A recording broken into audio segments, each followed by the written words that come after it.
In this video, we are going to learn how to evaluate triple integrals in cylindrical coordinates. So to integrate in terms of cylindrical coordinates, z stays the same and x and y are converted to polar. So all the work we did with polar double integration is going to be helpful here.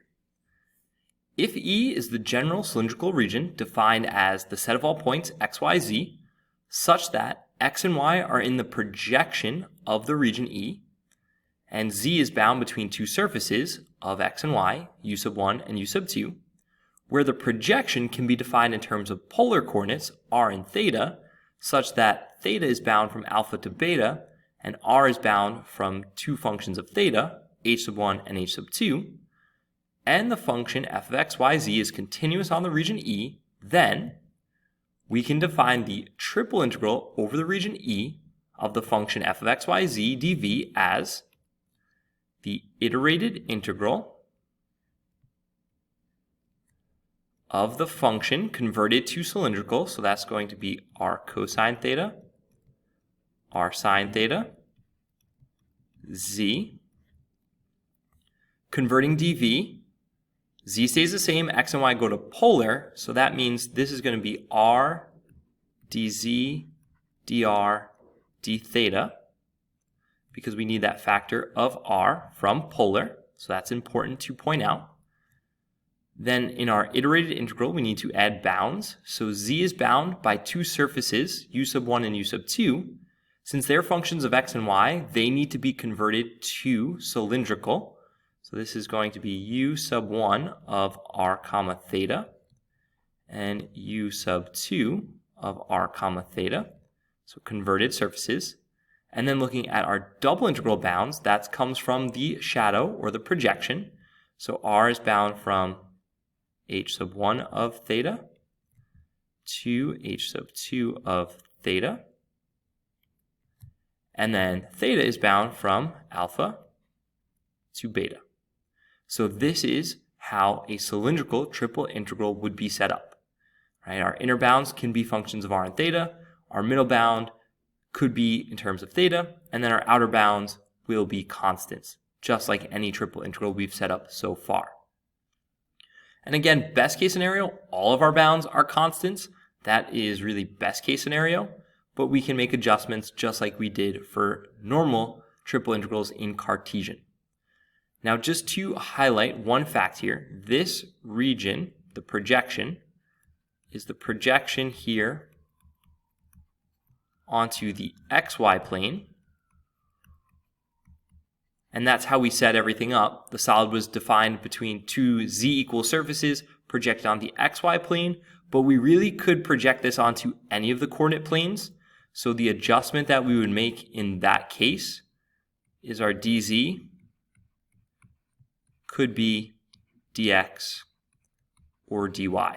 So if we decide to project onto the xz or the yz plane, we would adjust that first part of the integration, and everything else would follow from there. We still have a projection that can be defined in terms of polar, so our outer bounds don't change. Our first example, evaluate the triple integral over the region E of x times y dv, where E is the region bounded by the cylinder x squared plus y squared equals 2 and the plane z equals 8 in the first octant. So like our other triple integrals, let's try to draw this region in 3 space to get a sense of the region we're integrating over. We'll look at the projection and then set up our triple integral. So we're going to start with the cylinder. So we have the cylinder of radius rad 2. And we can drop that down to the xy plane since we're in the first octant. So there's our cylinder. So that's x squared plus y squared equals 2. Then we come in with z equals 8 across the top of the cylinder. And at the bottom, in the first octant, right, we'd have z equals 0, and on the sides, x and y equals 0.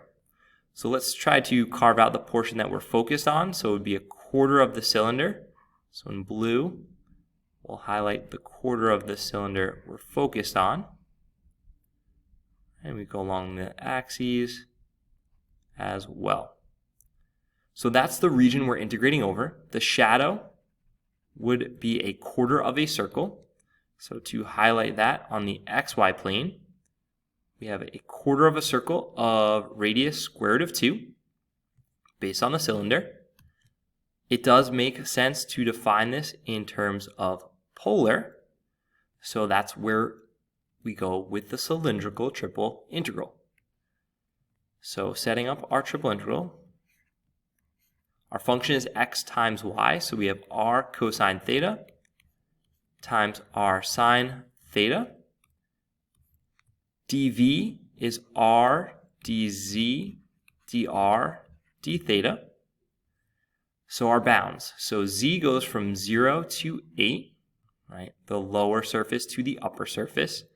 And then r and theta, we look at the projection. So r goes from 0 to the square root of 2, and then 0 to pi over 2. So we'll evaluate this on the next slide.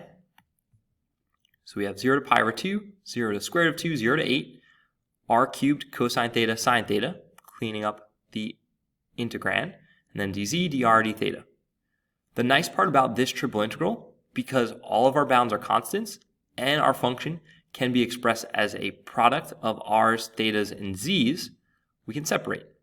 So we can write this as the integral from 0 to pi over 2 of cosine theta times sine theta d theta times the integral from 0 to the square root of 2 of r cubed dr times the integral from 0 to 8 of 1 dz.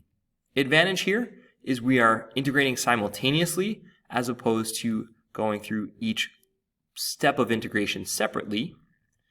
So for theta, underline sine theta, that would be our u and a u substitution. Derivative is cosine, so that would be your du term. So we have 1/2 sine squared theta, which we're going to evaluate from 0 to pi over 2. Integrating with respect to r, we have 1/4 r to the 4th. Evaluate that from 0 to square root of 2. And then we have z, evaluate that from 0 to 8. So sine of pi over 2 is 1, 1 squared is 1, so we get 1/2. And then sine of 0 is 0, so we just get 1/2 from that first integral. Then plugging in square root of 2, square root of 2 to the 4th would be 4, times 1/4 is 1. And then plugging in for z, we just get 8. So 1/2 times 1 times 8 is 4. So the value of this triple integral is 4. And it's a nice example to start out with because it was separable, all the bounds were constants, right? We saw a cylinder being one of the surfaces, which does make sense that we wound up in cylindrical coordinates. Now convert the following iterated integral into cylindrical coordinates. So this is another thing we can do. If we're looking at a triple integral that looks complex the way it's written in Cartesian or rectangular coordinates, we can consider changing to a different coordinate system that might clean up the triple integral. So this is a good example. So we have the triple integral of 0 to 3, negative square root of 3x minus x squared to positive square root of 3x minus x squared, and then from 0 to the square root of 9 minus x squared minus y squared, dz, dy, dx. So just to highlight for a moment, this is a volume triple integral because we're integrating 1. But we're more focused on the bounds of integration. So the way to know to go to cylindrical coordinates, in this case, they tell us to, but if we look at the double integral here, we will notice that this is a cylinder. Not the most obvious cylinder, but it will be a cylinder. So let's start to manipulate. So we get y equals the square root of 3x minus x squared. So taking it out of the bounds and making it y equals. We can square both sides. So y squared equals 3x minus x squared, which means that x squared minus 3x, and might as well just complete the square here. So plus 9 over 4 plus y squared equals 9 over 4. So x minus 3 over 2 squared plus y squared equals 9 over 4. So this would be a circle in 2 dimensions, which extends to a cylinder in 3. In this case, it's just not centered at the origin or centered around the z-axis. So that's why the equation or the bounds looked a little different than your typical cylinder. So if we were to draw this in the xy plane, so we go 1, 2, 3, the center would be at 3/2, radius of 3/2, so that means the diameter goes from 0 to 3, so we can draw our circle in there. So this is the circle that we're dealing with. And we know we have the upper and the lower half since we had the negative square root to the positive square root. X goes from 0 to 3, so we cover the whole circle.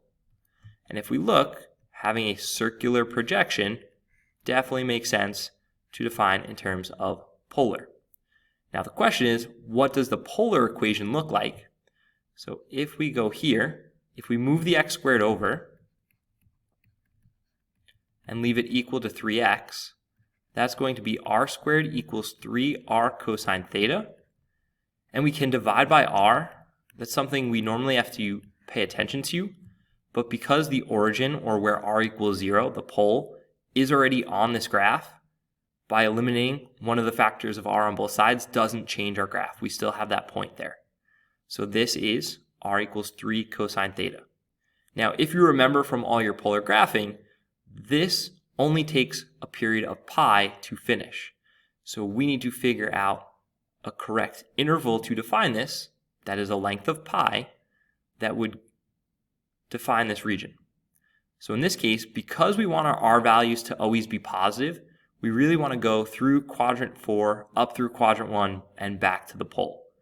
So we're going to say that theta here is bound from negative pi/2 to pi/2. That does give us a period of pi, and it does so in a way that guarantees that r will always be positive. Right? So we can say that cosine theta will be greater than or equal to 0. Could be 0 as well, so non-negative. Probably the better term to use there. Okay, so this is r equals 3 cos theta. And now, looking at the innermost bound, so that's going to be z equals the square root of 9 minus x squared minus y squared. So if we manipulate this out, so that's going to be z squared equals 9 minus x squared minus y squared, or x squared plus y squared plus z squared equals 9. So that's going to be a sphere. Now, because it was only the positive square root, we are only graphing the upper hemisphere. So if we look in 3 space here, we graph the upper hemisphere of radius 3. So that's 3. So this is our hemisphere. And then if we put the cylinder inside, so that cylinder is going to be tangential to the sphere, and then we can extend it up.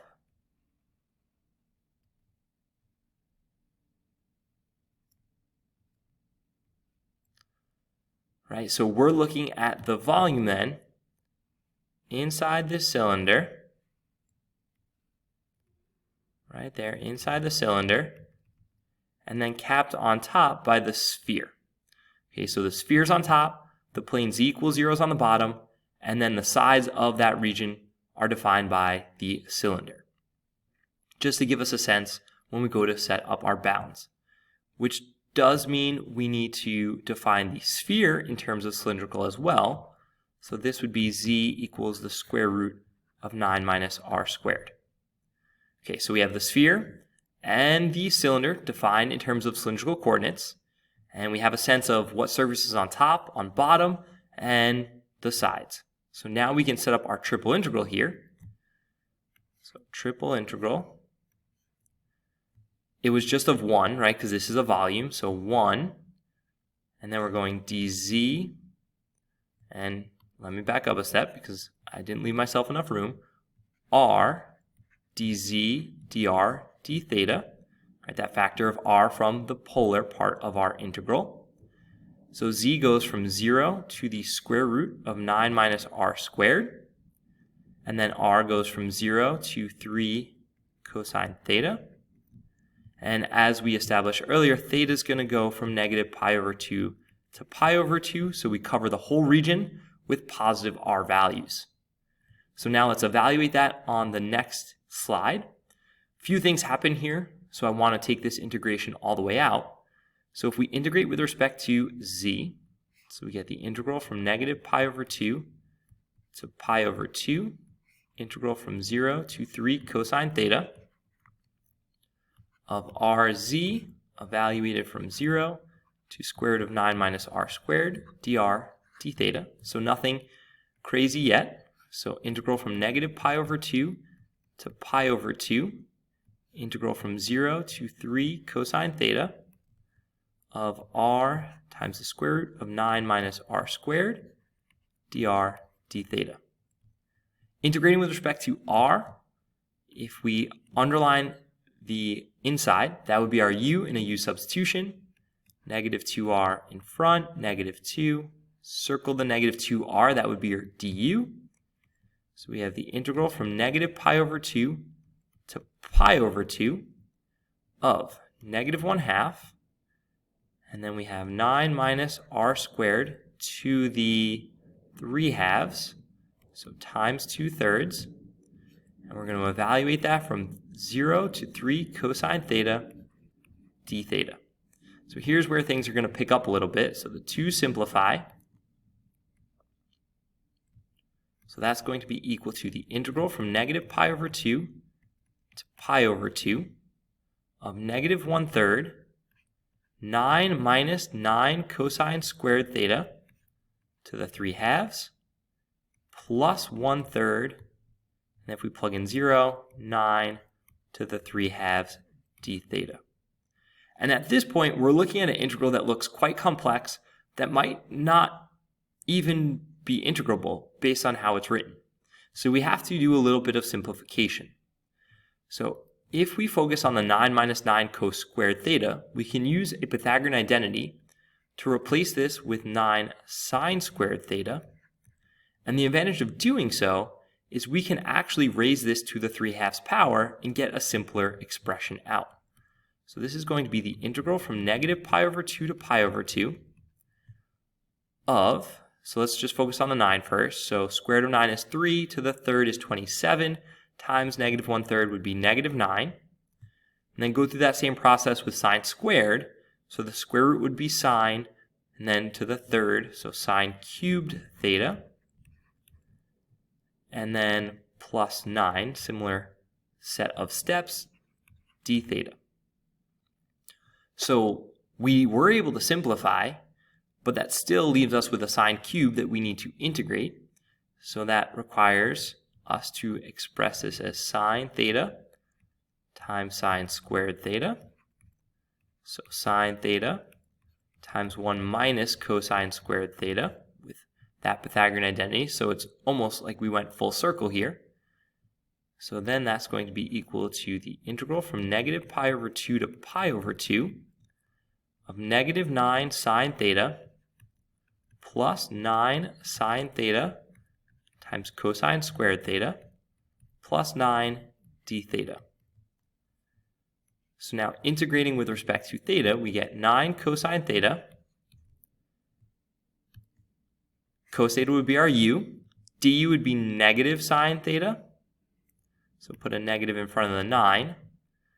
And then that's going to be cos cubed, so we can just say minus 3 cosine cubed theta plus 9 theta, evaluated from negative pi over 2 to pi over 2.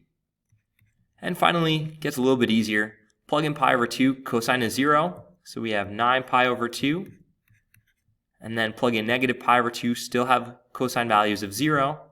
So minus a negative will be plus 9 pi over 2, 18 pi over 2, or 9 pi. Okay, so the volume of that particular region inside of that cylinder that was not centered about the z-axis, bound by the upper hemisphere and the xy plane, is 9 pi. Right? And remember how this all started. We were looking at a triple integral in terms of rectangular coordinates that looked complicated. So we started the process of converting to cylindrical coordinates, and then we went through this whole procedure. Find the center of mass of the solid bounded by x equals y squared plus z squared and x equals 4 with mass density rho of x, y, z equaling to z squared. So this will be our last example. We'll find the mass, we'll find the center of mass, and we'll wrap up this video. So first, let's draw our region whose mass and center of mass we're trying to find. So notice we've changed the axes a little bit since it's going to be an x equals surface. Right, so this is our example that's projected onto a different coordinate plane. So we have our paraboloid going along the z-axis, and then it's going to be cut by the plane. We don't have to draw the plane in, that's just going to be this disk here. So we say that that's x equals 4, that caps off the paraboloid, which is x equals y squared plus z squared. Our projection then is going into the YZ plane. So that is going to be a circle. We want to look for the intersection of x squared plus y squared equals. No, let's be careful here. So you start just writing x squared plus y squared. X equals y squared plus z squared. And x equals 4.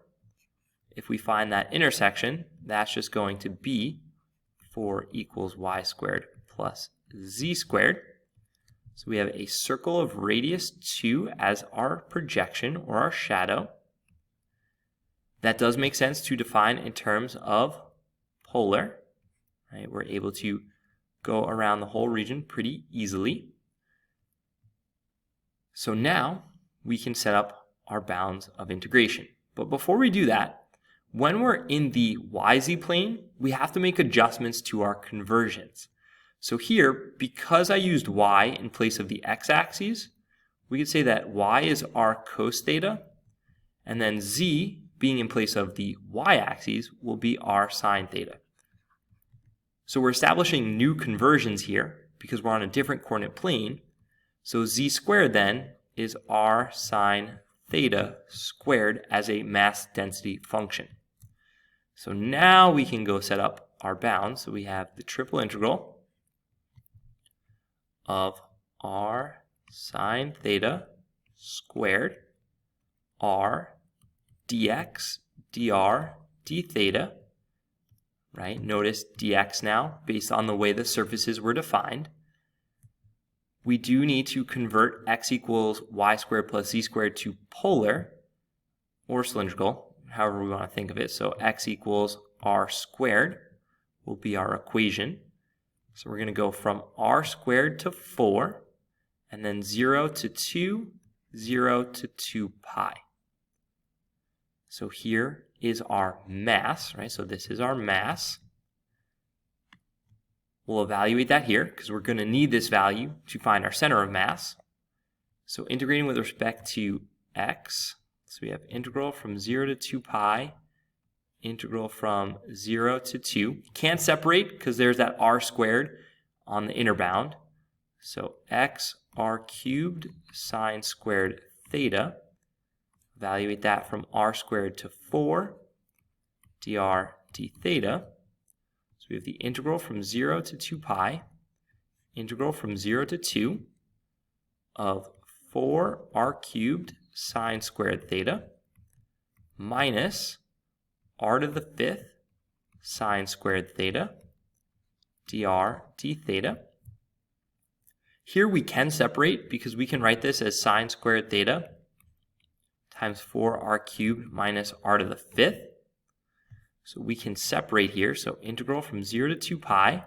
And while we're separating, let's also replace sine squared with the double angle identity. So that's going to be 1/2 minus cosine 2 theta over 2 d theta times the integral from 0 to 2 of 4r cubed minus r to the 5th dr.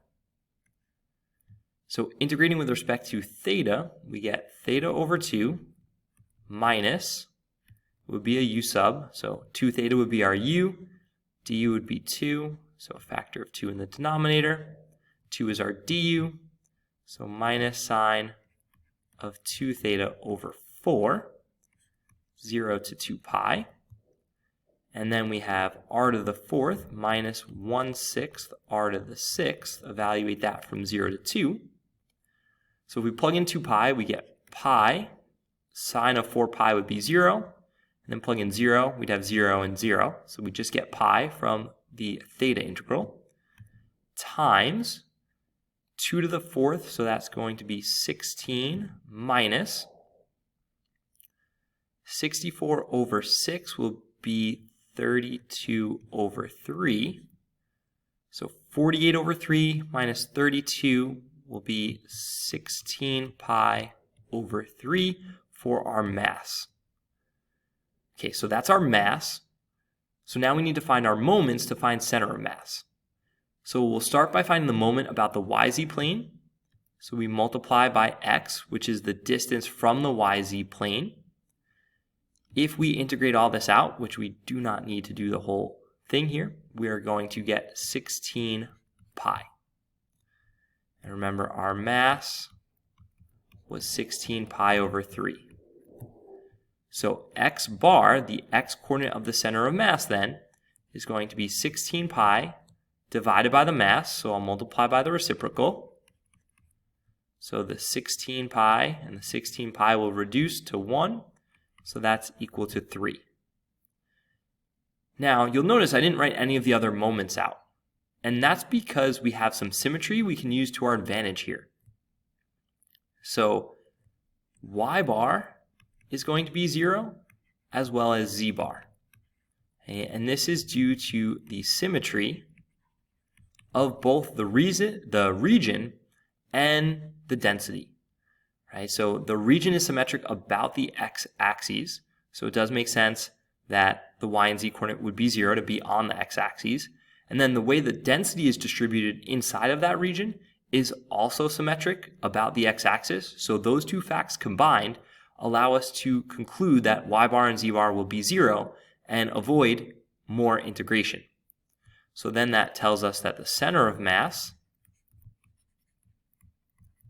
is the point 3, 0, 0. All right, so we looked at a few applications in cylindrical coordinates, setting up, right, how we extend polar into 3 space with the cylindrical coordinates, and not forgetting that factor of r when we're replacing dv. So r dz, dr d theta, or whatever variable we're using.